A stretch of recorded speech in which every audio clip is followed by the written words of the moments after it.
What does it mean to be called crazy in a crazy world? Listen to Madness Radio, Voices and Visions from Outside Mental Health, an affiliate of Mad in America Radio, broadcasting on KBOO in Oregon, sponsored by Portland Hearing Voices and the Icarus Project, and syndicated on the Pacifica Network. Madness Radio is online at kboo.fm/madnessradio and at madinamerica.com. Welcome to Madness Radio. This is your host, Will Hall. Today, our guest is Jill Ion. Jill is a poet and a visual artist. She's a psychiatric survivor, and she has worked as a legal advocate for abused children and as a forensic medium for law enforcement and in the private sector. Jill's new book of poetry is titled Soft Outspoken. So welcome to Madness Radio, Jill Ion. Thank you. Jill, I'm really interested in having you on the show, both because you're a fantastic poet. Your new book, Soft Outspoken, really speaks from a very strong survivor standpoint about facing both psychiatric abuse and also gender violence. And I'm also interested in your voice hearing because you are a forensic medium, which means that law enforcement and people in society hire you because of your voice hearing gift. Is that right? Yes. How does that work? What does it mean to be a forensic medium? I connect with the spirit of an individual who oftentimes has passed out of the world. So they are no longer embodied in the physical realm. They're no longer on earth as human beings. They've died and they exist in the spirit realms. And so I connect with their spirit and are able to communicate with their spirit to find out details about their passing, how they passed, where their bodies might be located, who was involved in their disappearance, their murders, and the circumstances around their deaths. I work solely in that area, people who are missing and with suspicious death and homicide cases. I don't do kind of general mediumship where people would like to connect with their relatives or loved ones who have passed. I only work with professionals in the area to find out those particular details about their passing and about where to locate their bodies once they have passed, if that is unknown in the case.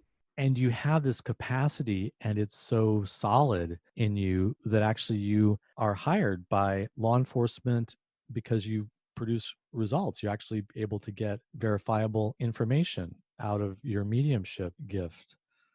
Right. And oftentimes when law enforcement doesn't have any information, for example, the first real time that I ever experienced this gift in the way that I use it now is when I was about 19. I was in college, and my neighbor, I was living in a house off campus, and one of my neighbors disappeared. And I knew immediately when I heard about his disappearance what had happened. I knew that he had been murdered. And later on, it came out, they discovered his body and learned more about the circumstances of his death. And I realized that I was correct about that. So you didn't have any direct knowledge, but you just knew through your mediumship ability. Correct. About 10 years later, and a young man in my town went missing. And there were pictures of him around town. And I didn't know him while he was alive. I didn't recognize him, even though I lived in a very small town. But I took one of the flyers home with me, and I was very worried about him. I was very worried about the fact that he had gone missing. So you had kind of an emotional connection, even though you didn't know him. Yes, it worried me that he was missing. So I wanted to do something to help, but I didn't actually know that this was a capacity that I had. I did have that early experience, but I didn't share it with anyone, and I didn't really remember that experience that I had had. But I went home and I sat down and I tried to connect with his spirit. Sounds a little bit out there, because I didn't have a teacher, a formal teacher. I'd never taken classes in mediumship or anything. But I realized that I could connect with his spirit and I could hear him speaking to me. And so I wrote down everything he told me about how he had died and what the circumstances were surrounding that. And I contacted law enforcement. I went to them and, well, they responded to me and they told me that they wanted to speak to me. And at first, when I spoke to them, I didn't really know how to communicate with them about what I knew. They asked me how I knew what I knew about his death, and I wasn't sure exactly how to explain that to them. I didn't really have a handle on how to communicate the experience. And they were skeptical of me, to put it mildly. They weren't quite sure what to make of me, and they seemed to think that I was connected to the disappearance in some way, that I knew that I knew someone who was responsible for his disappearance directly, even though I assured them that I did not. And soon after that, a detective who was working on the case, who had gone through the case file and found my notes, and he was working in conjunction with the prosecutor at that time. And from what I understood later, the head prosecutor was someone who really believed in the power of mediums and the mediumship, people who had mediumship ability, that we could be helpful and that it was a real skill that they could use. And so they contacted me and asked me if I would help them work on the case. And I told them that I was willing to help them with the case if they did not consider me a suspect. Right. And I assured them again that I didn't know the individual in life and I didn't know anybody associated with his disappearance or his murder.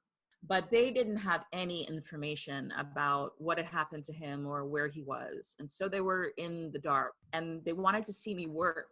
So they wouldn't allow me to kind of work in my own space and bring them the information.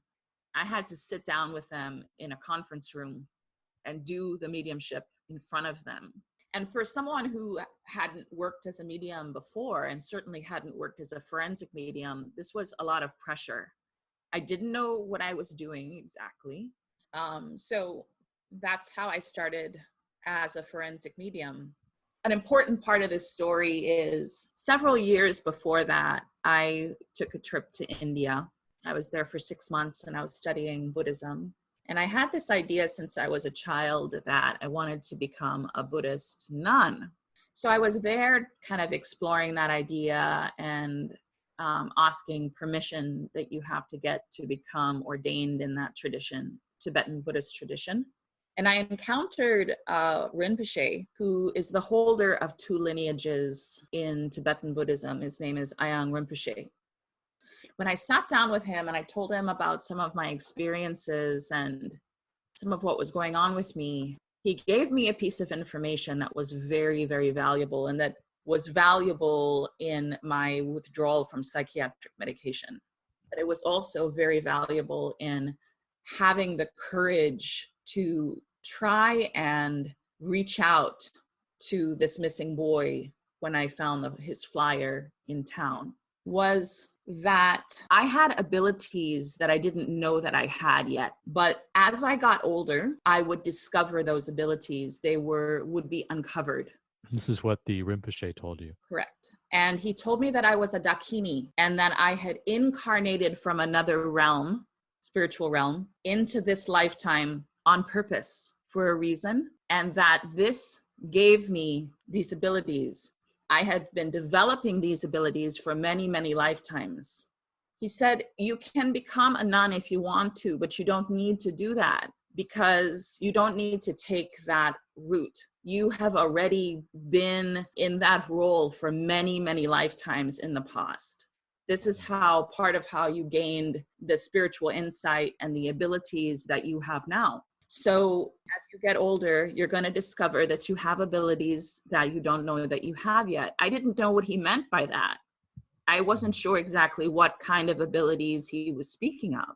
One of the things that was important about that meeting and about that information is that this idea of other spiritual realms existing and that we can incarnate into this realm of being and have these kinds of abilities that are very, very useful and that are indicators of spiritual insight is not an idea that exists in the mainstream culture here. And so when I discovered that I had the abilities that I have, I didn't go to the doctor and complain about the symptoms that I was experiencing because I didn't think about them as symptoms. I had that context that he had given me. He gave me a kind of a story, a way of thinking about voice hearing that I didn't get from this culture. I got from him. And Jill, you've said a number of times about connecting with the ancestors and hearing the ancestors and the ancestors talking to you. So for people who don't have that experience, what is that like? That's a great question. When I was a little girl, before I knew that I was a medium, I would be alone at night in my bedroom and I would feel the presence of people around me that I couldn't see. I thought maybe they were ghosts, but I wasn't quite sure what was happening. That's one way. And when you say feel the presence, I mean, how is that happening in your body? Is it sort of are you seeing something, or is it just a sense of like, oh, someone is here with me? Are you hearing them? Or When the lights are off and someone who is someone human embodied in the physical realm walks into the room, even though it's dark, you can't see them, you do know that they're there, usually. And the reason that you know is because, number one, they are there.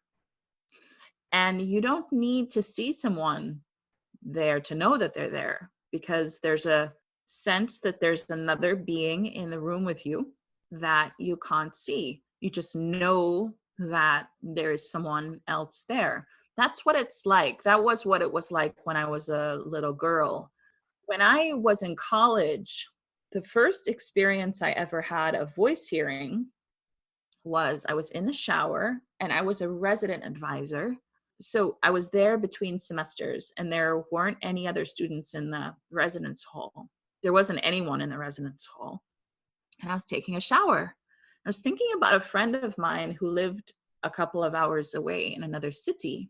And all of a sudden, I heard a very loud voice coming from another part of the bathroom. I looked out the bathroom stall to see if anyone was there because it sounded human. It sounded like a human's voice. It was a little bit too loud to be a human's voice unless the human was shouting at me. But I was startled. I was terrified. And I wasn't sure what just happened. The voice told me that my friend was going to be coming into town that week in a couple of days. So the spirit knew what I was thinking, and it was giving me information that I didn't have yet.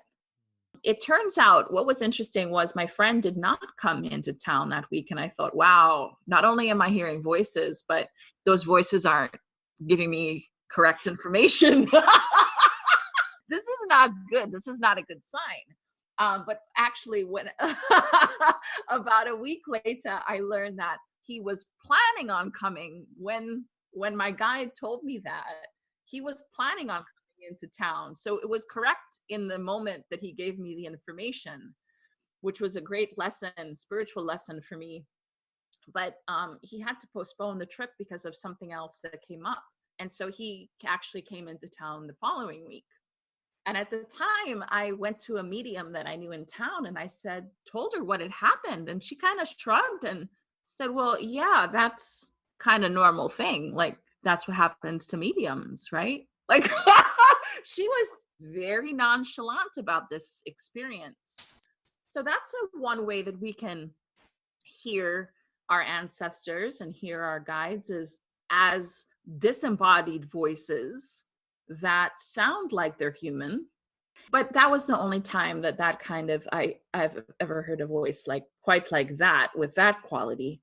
Generally, when I hear my ancestors and I communicate with spirits, like in my mediumship work as a forensic medium, they communicate with me internally as an internal voice. And so they sound like a thought sounds when I think it. Now, sometimes it's a little bit tricky to discern what is my thought and what is a voice that I'm hearing. But generally, they speak to me in a voice that has a different quality than my own voice. This was before the boy went missing in my town. I think it was the same year that the boy went missing. I asked my guides to show me, to give me a sign whether or not I was actually doing this. Was this a real phenomenon? And one morning I woke up and I started hearing a voice inside my mind telling me to turn on the television. Now, I had just woken up and I didn't want to turn on the television. I had no reason to turn on the television, but it wouldn't leave me alone.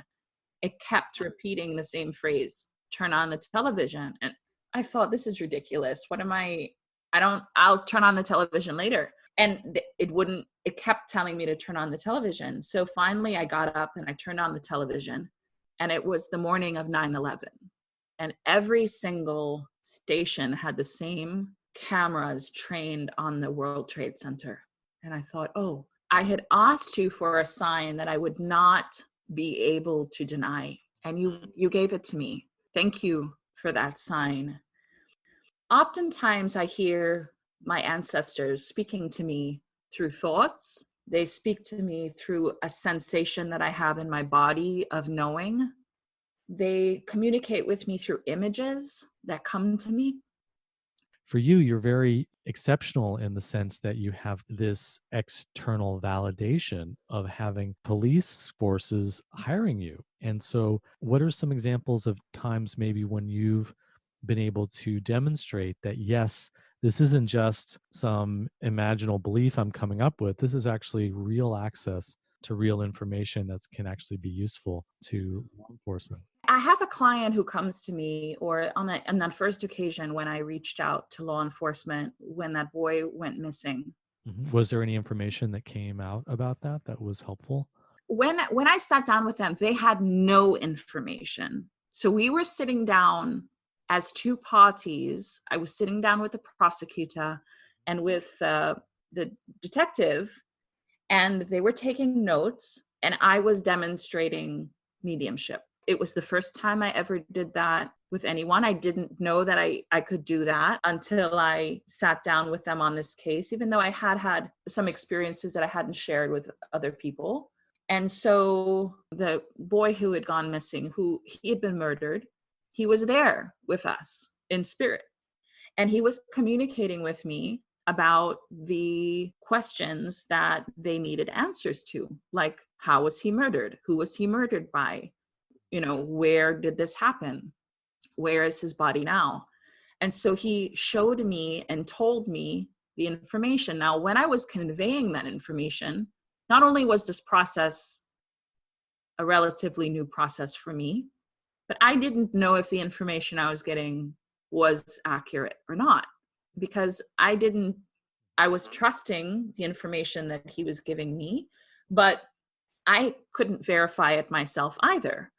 So when I gave it to them, I didn't know if it was correct, and they didn't know if it was correct. But once they found the individual who was responsible, and he confessed, they found the body, then they knew that the information that I had given them was accurate. It was about at least 90% accurate. And that's just one example of how you've been helping law enforcement with your mediumship. Is there another example you'd like to share with us? Several years ago, before I came off of the medication, while I was still on the medication, I did still have some connection to the spirit realm and could communicate to some degree with the spirit realm. And I was able to do the work, even though it wasn't on a consistent basis and as a consistent basis as I would like to do it in the future. But there was a case in North Carolina that where a child named Zara Baker went missing. I believe it was in Hickory, North Carolina. And I knew when I heard the coverage of that case that I could help with that case. And so I contacted law enforcement in Hickory, and they asked one of their officers to contact me and assigned him to maintain contact with me. So I worked with them on that case, on the Zara Baker case. That received international coverage because, well, it was a child that went missing. Her mother murdered her stepmother did. Oh my God. So it's interesting that, my own history of violence and trauma as a crime victim helps me to understand and to connect with victims in the spirit realm. That is one gift, I believe, of the experience of those traumas that I endured, was that it gives me a very deep connection and a way of, I have an affinity to those victims because of what they endured. And so it's very easy for me to identify with them and to form relationships with them because of the shared experience that we have.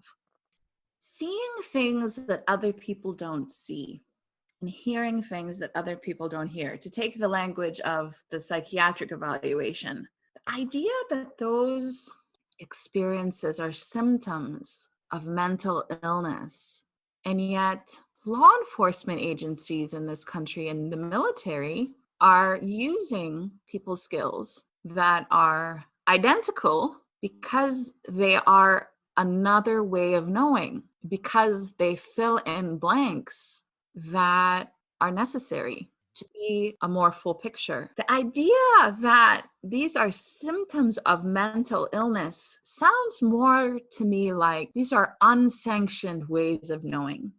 These are unsanctioned ways of gaining insight that allow people, certain people, to have authority and be considered authorities, and other people to be considered marginalized in some cases. In other cases, those skills and abilities are seen as very valuable and are able to give insight and are worthy of being paid for.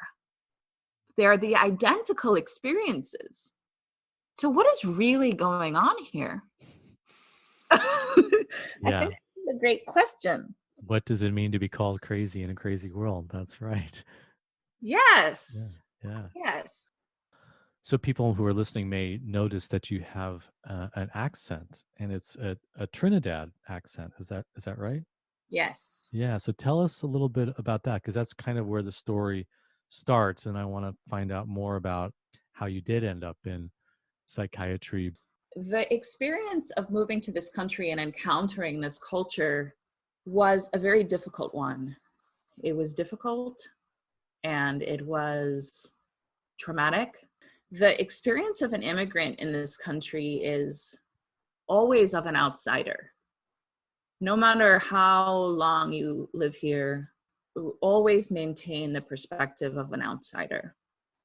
And a lot of the culture is not welcoming of you, and you're very aware of that even as a young child. So I had a very difficult time when I was first put on to medication. I was in Trinidad. Ah. I was studying in college in this country in the US, and I went back to Trinidad to study just before I graduated from college, because at my college we would study on campus for 1 or 2 semesters, and then we'd go somewhere else for 1 or 2 semesters and then come back to the campus. So at that point, I was off campus doing something different, and I was in Trinidad. And I was having some problems with my digestive system. And so I was getting nauseous and my food doesn't seem to be digesting properly. So my father suggested I see a doctor, and I went to see a doctor of internal medicine down in Trinidad. And he didn't check me out at all. He didn't listen to my heart with his stethoscope or look on my tongue, look in my mouth or anything. He just talked to me. And he asked me what else was going on in my life. And I told him that I had been raped a few years before and that was still affecting me. And while I was talking to him about that, I got very upset about that, the fact that I had been raped and that experience, and I started to cry.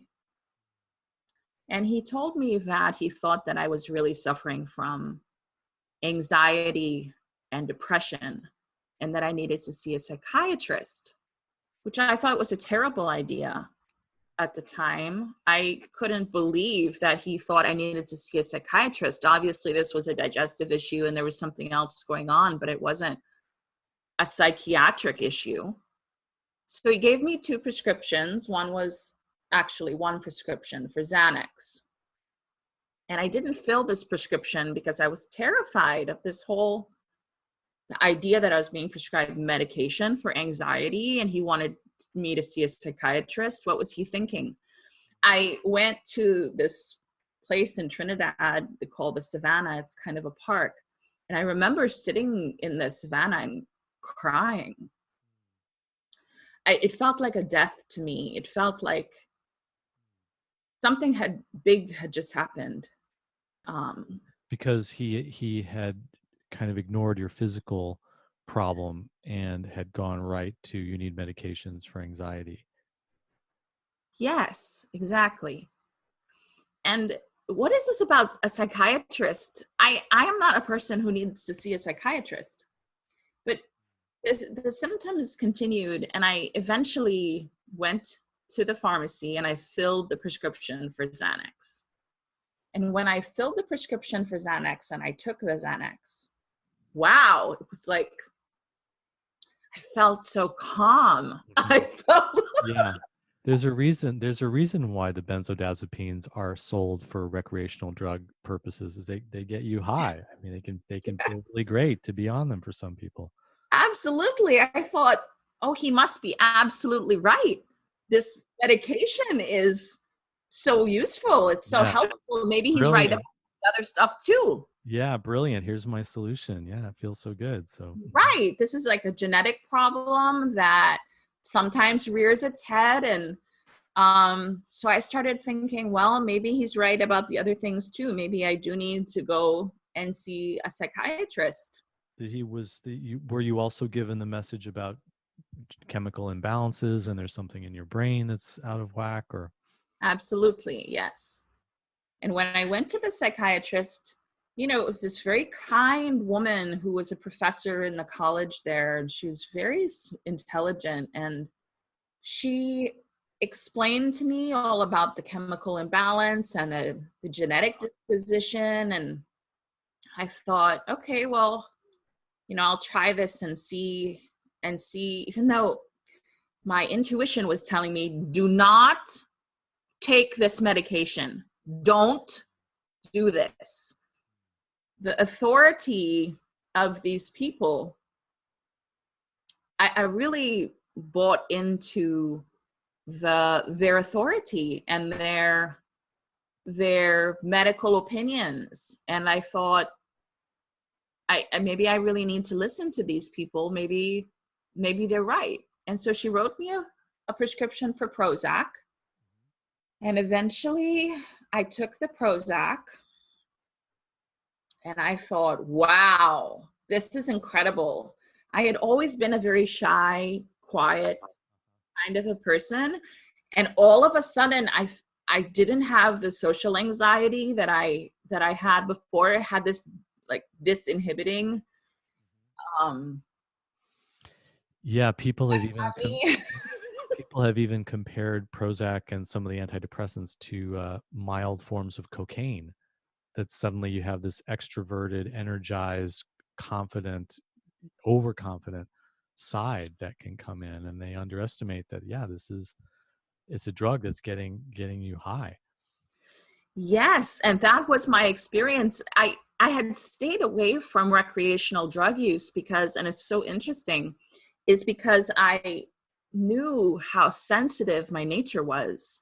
Mm-hmm. Yeah. And I was afraid that if I were to take any of those drugs, that it would really throw me off in one direction or the other. So your instincts, your intuition is in the right direction of caution, But there's something about it's very hard for people to really face this, that someone can be a very intelligent, very thoughtful, highly educated doctor, very caring, very concerned, very knowledgeable, and be completely wrong about something as huge as Yes. what's going on in the mind and the nature of medications and what they're doing in their practice and whether they're actually going to be risking harming people instead of helping them. And it's a little mind-boggling when you face that in someone, that they have so much authority, so much confidence, so much intelligence, so much knowledge, and they're just totally wrong. And you cannot trust them because they're going to lead you in the wrong direction. It's a hugely shocking thing to people to face that in society and and to have to come out of it. And it sounds like you just fell right into it. Fortunately, you were able to come out of it later, but at the time, now you started taking the Xanax and the Prozac, is that right? And the Prozac. And I realized this is really doing something for me that is giving me energy. I feel very vibrant. When I looked out of myself, it felt like the colors were much more vibrant. The world felt more alive. I felt more alive in the world. I thought, is this how other people feel in the world? Because I've been missing something. You're reminding me of my first Prozac experience, which led reaction. I was in a very wild, altered state, and it was like an amplification. It was like everything just got dialed up. Everything was more vibrant. I had so much more energy. Of course, it didn't last, but the belief that I had at the time was, oh, I have been impaired. I have this chemical imbalance. Something is wrong with me that the drug is fixing. I'm getting the treatment that I need. And it sounds like the doctor didn't give you any sense of the risks or how to understand your experience or to see things in any kind of honest way with what was happening to you. So you just completely fell into it of, this is my solution. This is what I need. Yes, and it's interesting because it was in the early 90s when I was raped at college. And when that happened, I went to see the university physician. And I was having a very powerful trauma reaction. And he said to me, I I was terrified by the way that my psyche and the way that my body had changed after the rape Hmm. and the new experience I was having in the world. What were some of the changes? My memory had been impaired. I couldn't sleep. I was terrified all the time. I felt a very deep sense of betrayal because the person who raped me was a close friend of mine. Wow. And at the time, the physician, the university physician, said to me, I am not going to put you on medication. This is not an illness. This is a reaction to what has just happened. And I thought, who is this man telling me that he won't give me something, give me a solution, give me a medication to help me cope with this terrible experience that I'm having? Who is this person who is refusing to do this? Right. Right. What is Right. You're wrong supposed to with help him? me. Yeah, you're supposed to help me. Where's the Supposed to help pill? me. You're supposed to Yeah. be on my side. And right now you're telling me you're not, you absolutely refuse to give me any type of medication. Later, he was absolutely right about that. But at the time, my reaction Yeah. to that was, how dare you? How dare you Mm. withhold this solution from me? Mhm. So, it's funny because later on, after I had been on the medication for a long time, and as time went on, I became more and more ill. Did you did you And did you stay on just the Xanax or the Prozac? Well, Did no, because you, then I started having more problems sleeping at that point. And then I needed a third medication to help me sleep because the other medications were creating right. the They were creating creating sleep problems, and then they just give you more pills to treat the side effects of the other pills. right. But what they told me was that sleep insomnia can be an issue for people with depression. Right. They blamed your disease rather than looking at the side effects of the medication. Exactly. And so I was a true believer after Mhm. that initial experience I had on that medication. I Mhm. swallowed the whole story, hook, line, and sinker. I thought these people know what they're doing. Right. Which is very dangerous in some situations with psychiatry. And then did you end up taking even more medication than just the three? Yes, I ended up actually being prescribed 7 medications. 7 medications at the same time. Right. And when I was Just on the prescribed, face of that, that is clearly malpractice. That is horrific. And at the same time, it happens to many, many people. So that must have included like antipsychotics or bipolar medications or mood stabilizers or something like that. yes, exactly. This is Exactly. some people have described this as going down the rabbit hole. You take one med and then you have side effects, and then they give you another med for that, and then pretty soon you're on multiple medications, all under the lie, really, that it's your disease and not the medications that are causing it. Yes. And also And and also a betrayal, because I mean your first experience with the rape is a betrayal of someone you trust, and now you're stepping into another situation where you're trusting someone who's ending up betraying you. So it's an additional re-traumatization of a survivor when that happens. yes, but it's not just the doctors as individuals, it's this whole system, this whole belief that we have been indoctrinated into in this culture that we have chemical imbalances that can be fixed with these medications, and that the experiences we're having of the world and of the things that we've endured are not normal. They're not normal reactions, and we need this chemical to help us cope. So this is one of the things that you've written so strongly about in your poetry, your process of coming out of that true believer position. Do you want to maybe read one of the poems from your new collection of poetry that speaks to this? I would love to hear you read "Fuck the DSM," but we might have some some yeah, some censorship issues because Okay. we do go out on a FM radio station in Oregon. So This poem is called Dear Psychiatry. It's one of the first poems that I wrote when I started writing again. I discovered when I was on the medication that even though I was trained as an artist and have a degree in visual art, I stopped making art and writing creatively while I was on the medication. hmm. When I came off of the medication, all of that came back. So I started wanting to write creatively again and make art again, and I started doing those things. Even though I hadn't written creatively for about 16 years. 16 years. So you were on medications for a long time. For 16 years, yes, Wow. 16 years. So this is one of the poems that I wrote, one of the first poems that I wrote when I started writing again. Yeah, please. And I want to hear also about your coming off medications process too. But please go ahead.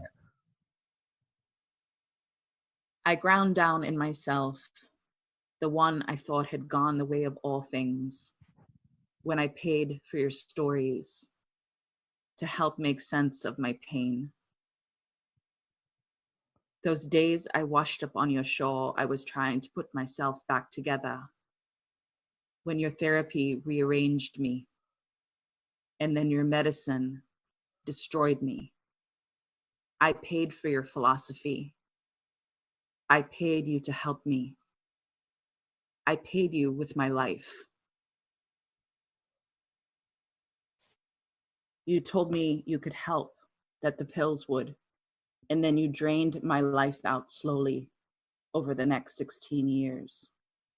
Well, I returned home to myself, unmedicated, and found an answer I sought with you all those years you called me sick, when I was already whole. The effects of your pills poured cement over my self-authority until I pried off the heavy glass, layered between access to a full range of emotions, memory, my identity, without your permission. Now I am reclaiming ground. I sat across from you in that English racing green leather chair with brass rivets and said no. It sounded like silence when that was all I could afford. Your patient's best interests get in the way of profits when health is what you reap instead of sow. Now your white coats and fancy medical degrees are in my wake as I hit the ground and run for my life, because the only way back to myself is away from you and the cage you filled pill bottles with. Incarceration through diagnostic code. You MD, you DO, you PsyD, you purveyors of poison for profit. You who use Jupiter and his symbol to represent the reward. You decimated me with chemical infused Trojan horses. Make no mistake, my womb doesn't wander. Research this. Barely 4 months off your medicine, my life force flooded back with a vengeance that transcends your diagnostic criteria and control. I surrendered to my own body's ability to heal itself, ground into what you call fundamentally flawed, said was wrong in as many ways as you could fill your textbooks and history. Whatever you do, don't stop taking your medication, you said, after the Prozac and the Paxil and the Buspar and the Klonopin and the Xanax and the Brintellix and the Trazodone and the Zoloft and the Protriptyline and the Lamictal, after the Hydroxyzine and the Cymbalta and the Celexa. All this time you claimed to do no harm. I backed up, told you to back off. I withdrew and finally found the answer on my own without you, who were no solution. Your kindness and good intentions aren't enough when you do harm psychiatry. Do you feel there's a parallel between surviving this violation by psychiatry and also surviving the gender violence, the sexual violence that you've been through in that whole recovery process? Because both of those voices are woven together in your collection of poetry. Yes, I do. For me, recovering from the withdrawal and from the years of being poisoned by that medication was much more difficult, taking my power back from that. I think because in the culture, there is not yet an understanding of the harms that these medications are doing. And so to find my strength and to find my voice took me so much longer to do. But also in the withdrawal process, what I've found is that all of the previous trauma that I had endured all came up, surfaced, and I had to reprocess it during the withdrawal process. And that was brutal. It was so difficult. And I had to do it mostly alone. My doctors didn't know how to help me during the withdrawal process. And I've heard from a lot of people who are able to leave their doctors and see Chinese doctors or functional medicine doctors who can afford to see those kinds of doctors. I was not able to do that. And so what I decided to do, actually, I remember my doctor I was on 6 different medications, and my psychiatrist, prescribed lithium to me. And I was horrified by the idea that I was being prescribed lithium. And so I decided that I was going to do some research.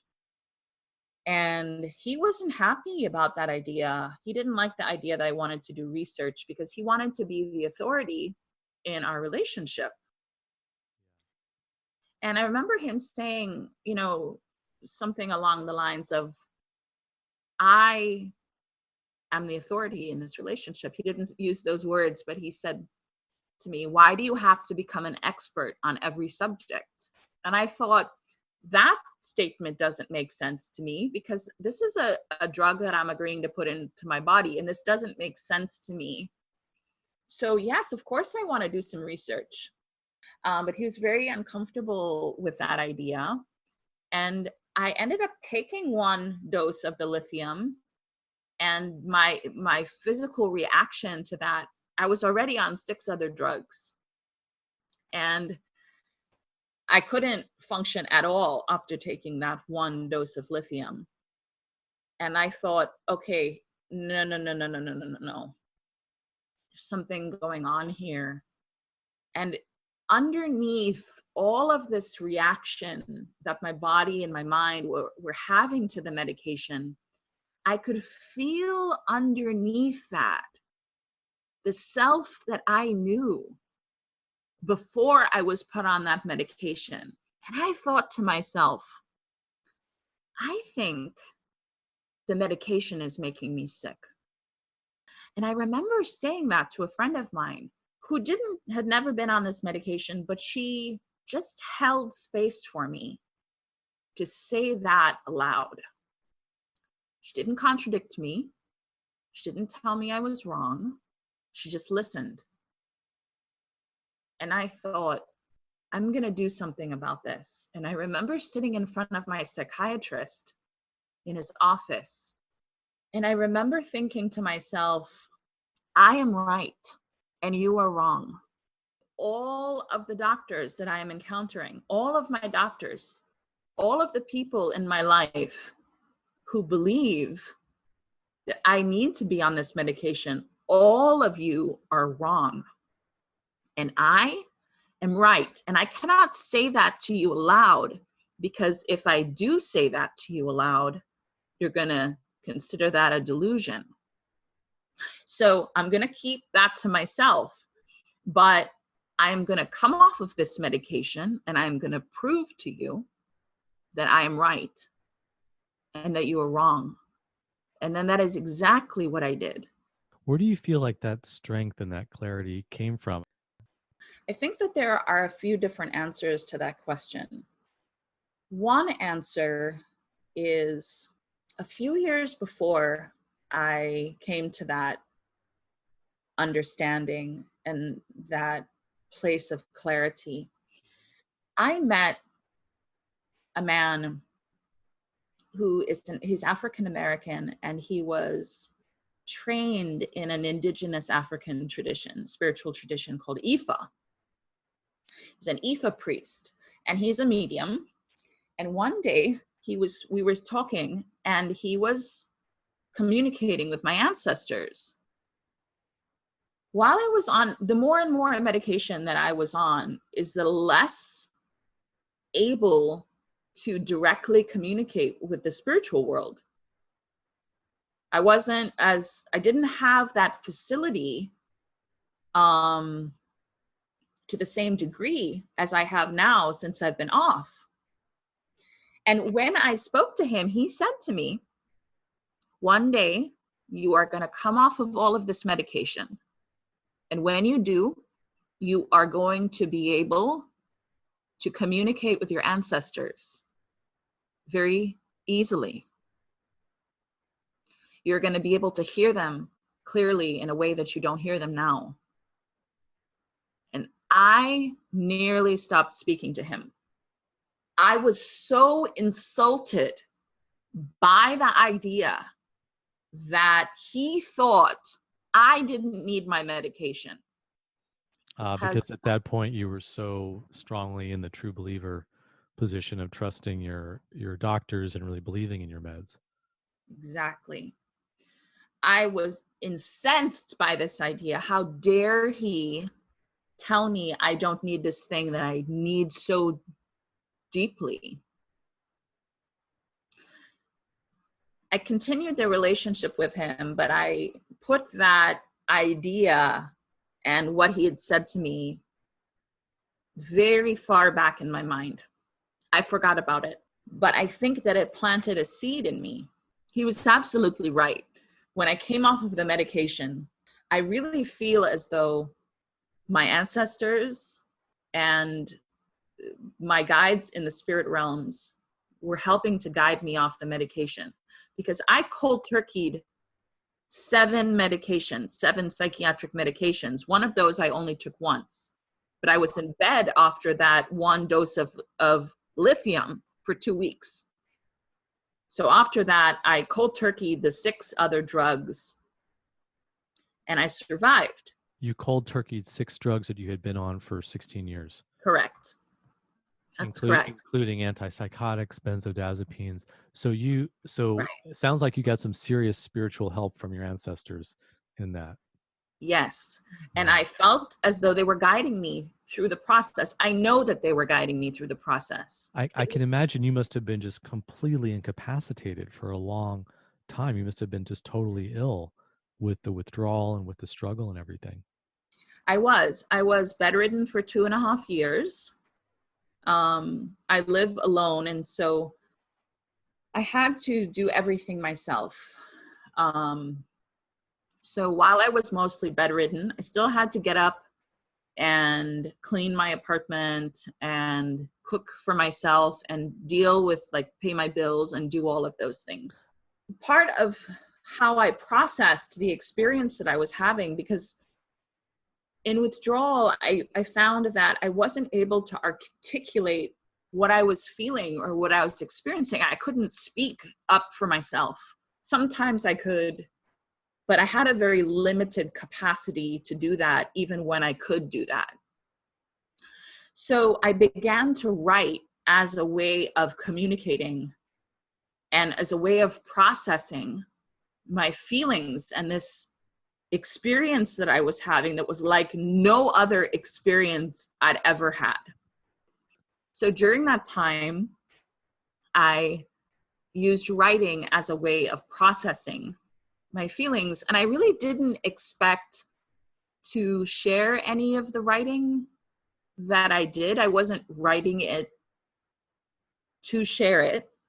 It was simply a way of my expressing where I was. And I thought that I would be able to look back on the writing and remember where I was when I recovered.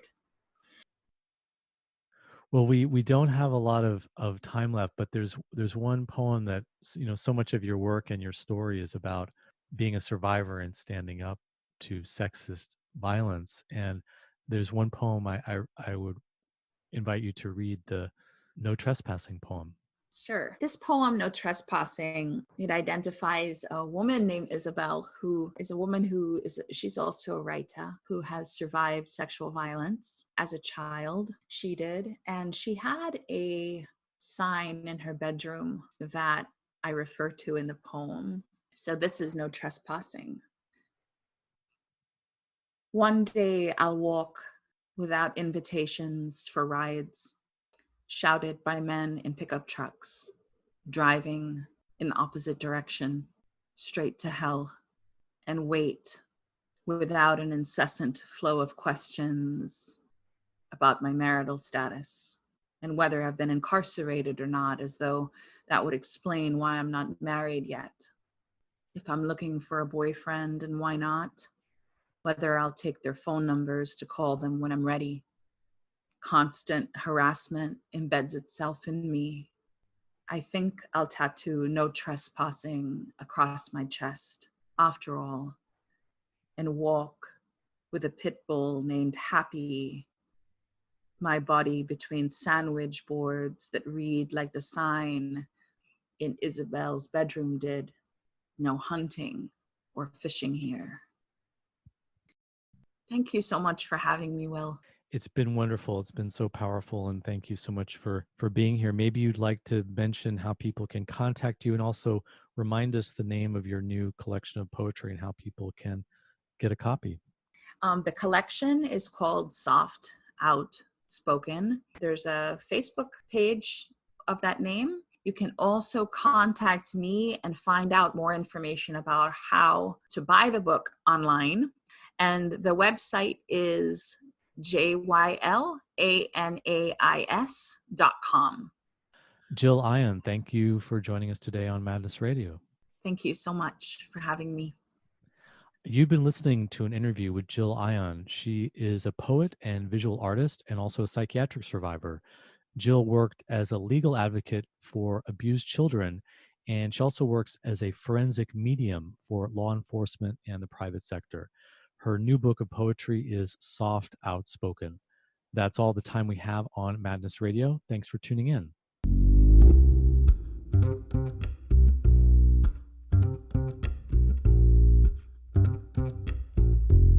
You've been listening to Madness Radio, Voices and Visions from Outside Mental Health. Madness Radio host is Will Hall. Producer is Nina Packabush.